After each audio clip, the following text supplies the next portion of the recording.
ulit akong Bicol. Ganda oh. Dito na kami sa Calamba, Laguna crossing sa SM. Alright guys, nandito na kami sa Timunan.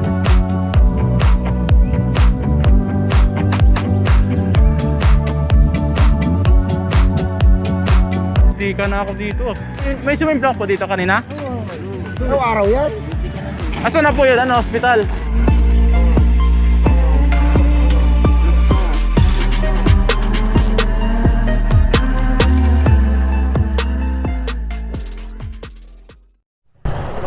Good morning guys, what's up?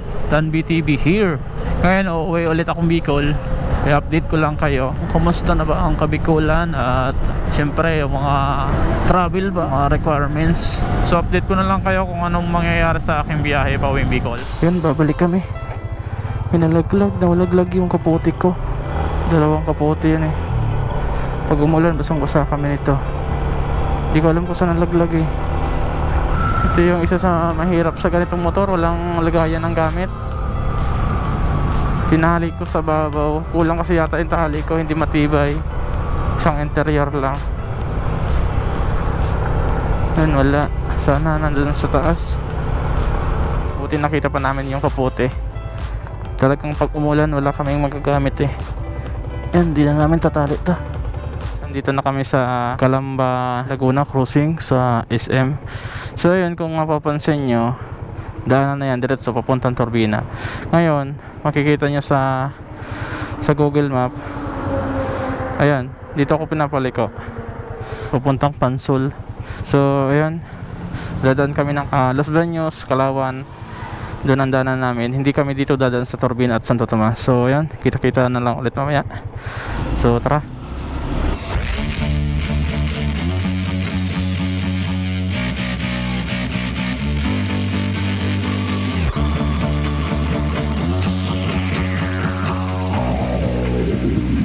Ganda ng daanan dito sa Los Baños. Ayan, dito na tayo sa Los Baños, Makiling. First time kong dumaan dito, uwing Bicol. Dito ako dadaan mismo sa Los Baños at Calauan. Liliko ako nito guys, dun sa may unahan ng stoplight. So yun, samahan nyo na lang ako. Update ko na lang kayo guys. Liliko na tayo dito. Yun, liliko. Tapos abante, Barangay Kanluran. So yun mga sir, ang lusot pala no, dinaanan ko galing sa Calauan papuntang San Pablo. POL Total San Pablo to Bicol. Okay, to Lucena. Okay, Lucena.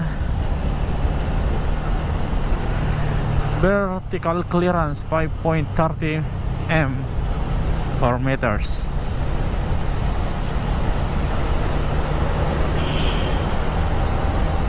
Ganda oh.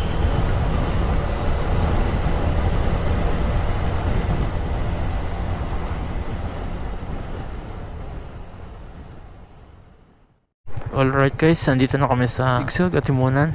Ito yung diversion road, ito yung old zigzag. At dito sa baba may mga bilihan dito, mga cup noodles at mga buko at kung ano-ano pa, mga drinks. Dumaan ako dito ay 4 AM.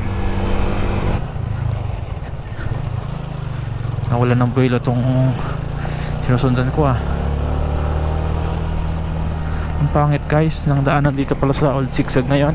Ingat na lang kayo dito, yung mga dadaan, madilim dito. Ganitong oras pala na 4 AM, wala pang tao masyadong nag-guide ng titigil ko ba o hindi. Sobrang liko nun. Ayun, dito sa taas mayroon na rin nag-aabang. Ano yan, pina-stop ba kami?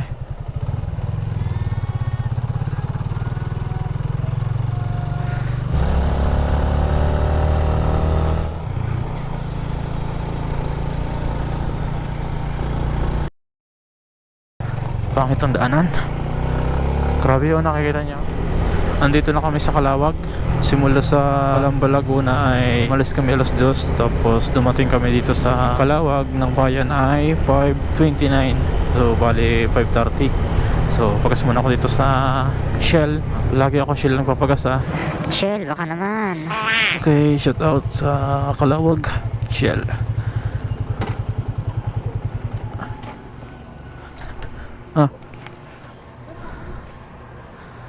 mahal na pala dito yung gas sa Shell ang Kalawag. Nung pag-uwi ko dito ay 38 lang ang per litro dyan eh. Ay 47 na, tumagdag ng 9 pesos. Diretso ulit ng biyahe para makarating na sa Bicol. Simula Calamba, Laguna hanggang Kalawag. Tinakbo natin ay 198 kilometers. So ayan, diretso na ito papuntang Camarines Norte. Let's go! Ang ganda ng umaga oh. Ganda ng panahon, hindi maulan. Hindi tulad noong October at December yung aking biyahe ay maulan. So ngayon, ayun, malamig lang. Nananakit na nga itong braso ko eh. Kanina ko pa pinapahampas sa kapatid ko eh. Nananakit, parang nalamigan yung ugat. Sakit ng balikat ko. Tika na ako guys, madisgrasya dito sa release ng Kalawag. Nakalimutan ko pala. Tingnan nyo naman kasi ang release na to. Doon sa kabila, walang sign. Tapos pag galing ko naman dito, tingnan nyo naman ang sign, wala. Bulok na.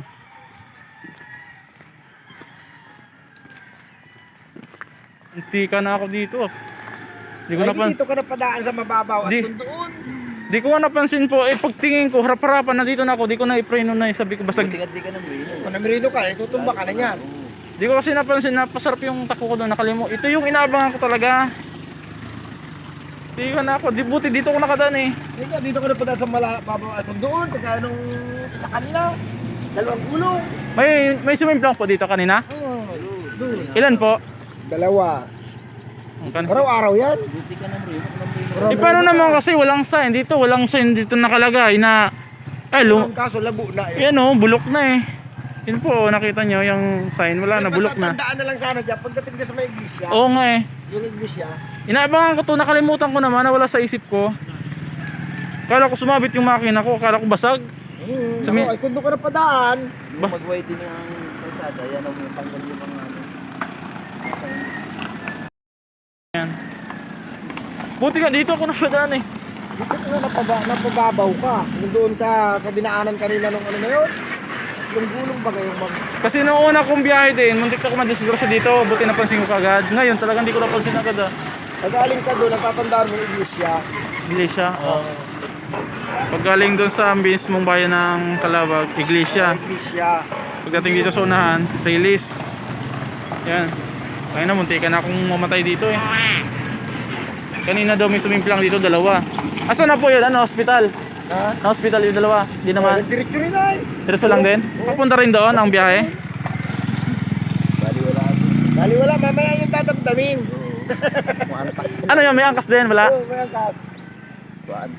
Baka long ride din yun, ano? Ay, dito ka na padaan sa mababaw na yan. yung mga samahan kayo, mga rider ano. Guys, pag duman kayo dito sa Kalawag, dahan-dahan na lang kayo. Wala naman tagas? Munti ka na akong madali dyan sa release na yun. Ingat lang po palagi sa biyahe at huwag kalimutang magdasal. Ito ang nakakuha, yun nga lang malabo to kasi ginagawa ko tong dashcam simula Calamba, Laguna hanggang Bicol. In-on ko lang yan. Yan nga lang mahina ng battery, palaging namamatay. Sinasaksak ko yan dito sa CB holder. May charger to. Dito ko siya kina-charge. Kaso pag pinatay ko ang susian, pinatay ko, tumigil ako, yun, namamatay din siya. Kaya ganyan, tagal pa na magbuhay, nagahang. Nakunan ito yung pangyayari.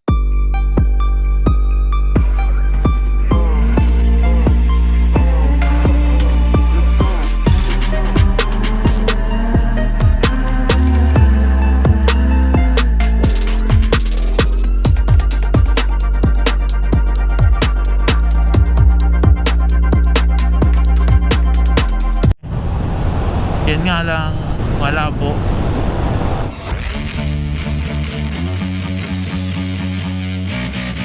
Camarines Norte, gateway to Bicolandia. Right. Welcome Bicol. Yan, nandito na tayo sa Dilgalyico. Alright.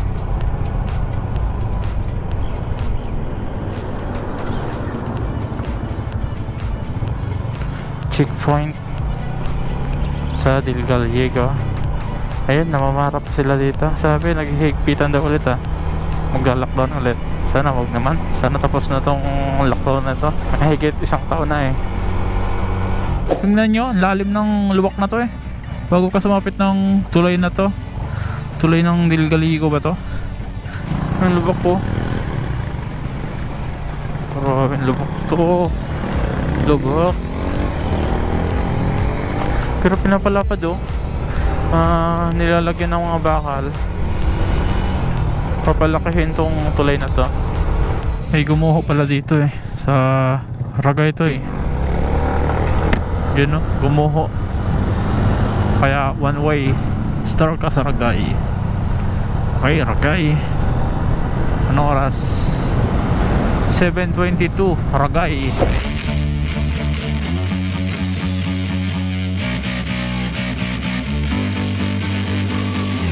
Pulanggi, Albay.